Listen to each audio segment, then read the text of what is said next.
Hey everybody! It's time for another Patreon question and answer video. Happy New Year's Eve. Hope you're all doing well. Hope you're not like me, recovering from the sickies and whatnot. But I got some questions, time for some answers. First one, from Meredith.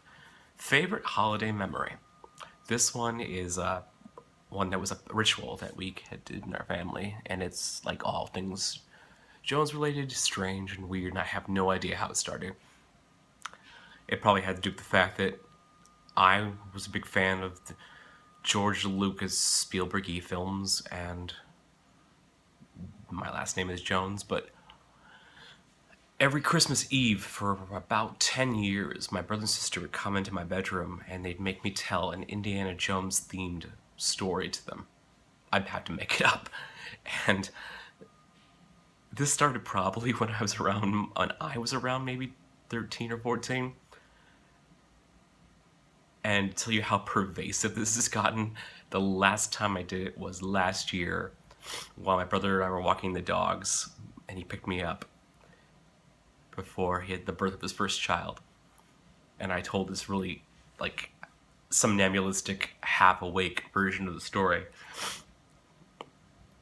It's silly and it's just ridiculous, but it was just a tradition that we've had, and just part of what we are. Storytelling among the Joneses being outrageous and silly. Abigail writes, what is the origin of Boxing Day? Very common occurrence, especially in UK. Not so much here. Boxing Day originally started in the UK, referring to the almshouse boxes in the churches, where you would put in your money to donate to the poor.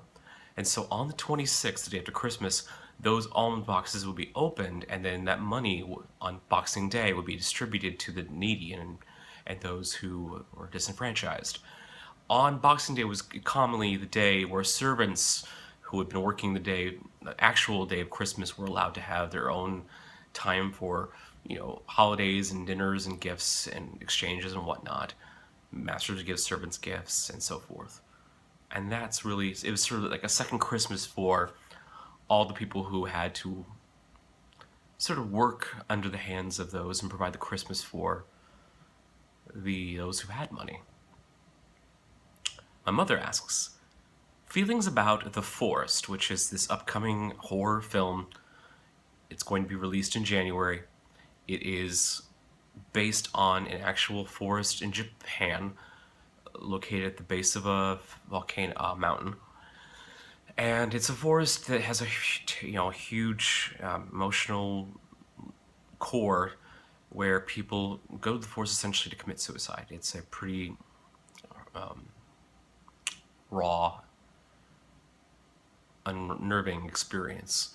And it's such a gnarled, tangled forest that even though once a year, when there's finally a way to, the weather is in optimal condition and people attempt to go on what they call a body hunt, they still miss people. And so for decades, you'll occasionally see people still, or artifacts in the forest itself. She asked me because the movie comes out, and granted, this is a Japanese story, and it's dealing with a very specific Japanese problem, the idea that suicide is not talked about, and it's becoming a rising epidemic in Japan, even more so than in Western countries. And instead of focusing on the specific Japanese story, which is a very compelling story, and there's been a documentary about it and whatnot, they turn it into your standard stupid white horror film where there's, this white blonde protagonist who is searching for her sister or whatnot, and it's got all your standard, cat scare pops and whatnot, and it's just it's whitewashing, and they're setting it in the goddamn forest in Japan, the actual location. And I feel that it's extremely disrespectful to it. Because one, trying to, curry some sort of prestige by lynching onto based on true events loosely. And two,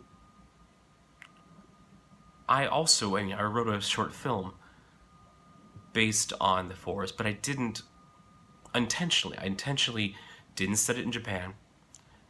and focus not so much on that specific forest, but more on the idea of what it would be like for somebody to go into a forest to search for somebody who they had lost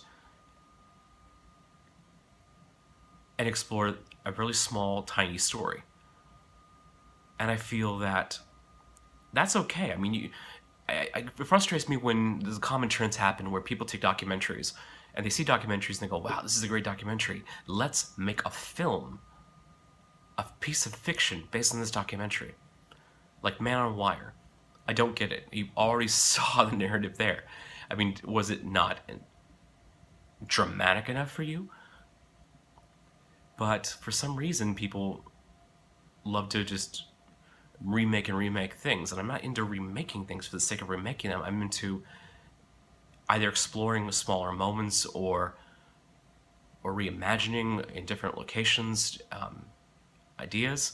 But if you're going to actually talk about the actual forest in Japan and put it there, and and you know ally yourself in the materials to that forest and reference it by name, cast Japanese actors, make it a specific story based on the Japanese suicide situation. And instead of having just a standard horror story, you could actually have some commentary and it'd be an effective message. That's all I'm saying. Anna asks, if I could be a reindeer, what would be my special ability? I thought a lot about this because, of course, reindeers, they are mythical creatures, especially if they work for you know who. If I was a reindeer, my special ability would be the ability to be the right temperature at all times. Because I know you're getting up there in the higher altitudes and it gets cold. Especially if you're going at breakneck speeds to deliver presents to good girls and boys. And so I would be the right temperature. They would call me, like, what would my reindeer name be? I think it'd be, like, Toasty. Because Toasty is just right. It's not too hot, not too cold. And Toasty, the reindeer, would always feel just, nice. Like a sort of, not a thick sleepiness of warmth, but not a shivering briskness of cold, but just sort of that nice, energized, alive feeling you have in your bones of a right temperature.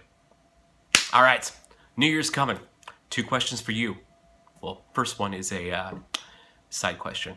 Number 1, have you checked out the music yet on Bandcamp and iTunes and gotten your free song? If you are a Patreon patron, do it, do it, do it, do it. Second, what are you going to do with your free day in 2016? It's a leap year, motherfuckers. What you gonna do? Think about it. You got some time. Use it wisely. Secondly, what if you were given a magic power that was activated anytime you said 3 specific words? What would those 3 words be? And what would your power be? Happy New Year. Love you.